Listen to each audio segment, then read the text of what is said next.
Thank you for joining me in the presentation, Bringing Fashion Eyewear to the United States, Understanding the Federal Reserve. It is important to understand how the market works in the United States, but it is also important to feel secure in how your money is handled in the United States. The United States has always loved designer labels, and the average income in the United States is higher than that in many other countries, and can therefore support the cost of designer brands.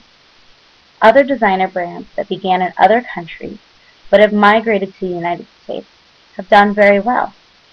Some examples of these brands are Dior, Chanel, Dolce & Gabbana, Fendi, Prada, Gucci, and Caviar.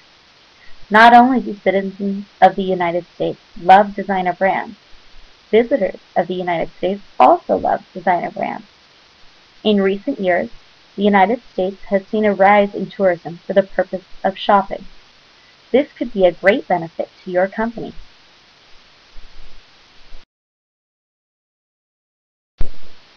The Federal Reserve Bank is actually a series of banks, also known as the Fed. It serves as the central bank of the United States and is the bank for other banks.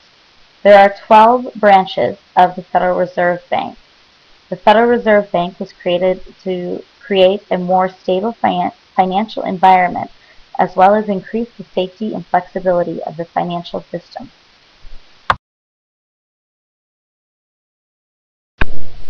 The discount rate is the interest rate that the Federal Reserve Bank charges to financial institutions. Financial institutions often borrow money from the Federal Reserve Bank or other banks in order to prevent cash flow problems. Lowering the rates makes it easier for consumers to borrow money, while raising the rates makes it more difficult to borrow money. The Federal Reserve Bank determines whether to raise or lower the discount rate based on what the economy needs. Discount rates affect the way financial institutions do business. When the financial institution has to pay more money in order to lend to consumers, they are not as lenient with who they lend to. When banks are paying very little for their funds, they are more lenient with lending money to consumers. When banks pay more, the consumer must also pay more. Higher rates make borrowing money more difficult for consumers. Lower rates have the opposite effect for consumers. The Federal Reserve Bank and the government manipulate the amount of money in the economy to achieve economic goals and stability. The economic goal is typically economic growth or stabilization of inflation. The Federal Reserve Bank can help to reduce the amount of money in circulation by raising discount rates for banks for overnight transactions, which then raises interest rates for consumers.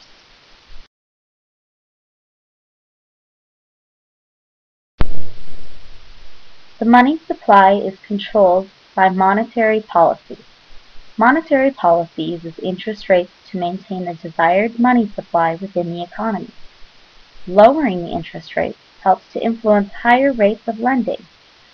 Lending more money to consumers increases the money supply within the economy. Raising the discount rate for banks will also raise the interest rates for consumers. This makes it more difficult for consumers to borrow money from financial institutions. When consumers cannot borrow money, the money supply is reduced. When a stimulus package is put into action, more money is intentionally put into circulation. When more money is put into circulation, every aspect of the economy will be affected, even if only in a small way. The value of the dollar will go down because there is more available when compared to the currency of other countries. This makes inflation go up. If a bottle of Coke costs $1 today, and the country has 10% more cash tomorrow, that Coke will cost $1.10 tomorrow.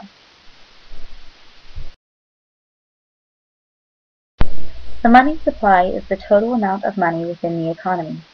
This is sometimes referred to as the money in circulation. There are two measurements that are most often used when measuring money supply. The first, known as M2, represents cash and liquid assets. The second, known as M1, represents cash only. The M2 figure has risen by almost $10 billion in the last 12 months, while the M1 figure has risen by over $18 billion in the same time.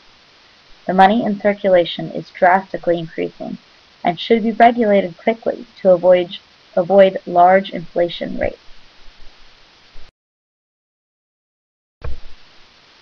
In order to fix the money supply issue, the Federal Reserve Bank can lower the discount rate. Lowering the discount rate will also lower the interest rates that banks charge to consumers. This will encourage lending and speed up the economy. This increases the amount of money that is in the banks rather than in use in the general public, which will help to decrease the money supply. Now that you've learned a little about how the banking system in the United States works, the obvious question is this: how does any of this affect your business? The answer is this: what affects your money in the United States will ultimately affect your money in general. Because your business is a worldwide business, you will need to charge a cost that is both affordable in the United States, but is also comparable to what your business charges overseas. In order to understand how to stabilize this price, it is important to understand how the United States financial system works. Hopefully, after learning more about the United States economy and how it works, you feel confident in the checks and balances that the United States Federal Reserve Bank has in place. You can bank in the United States knowing that your money is insured and that interest rates will reflect the inflation to keep your money at its value. I would love to answer any of your questions, so please don't hesitate to ask. I hope you've enjoyed this presentation and have been able to learn something new.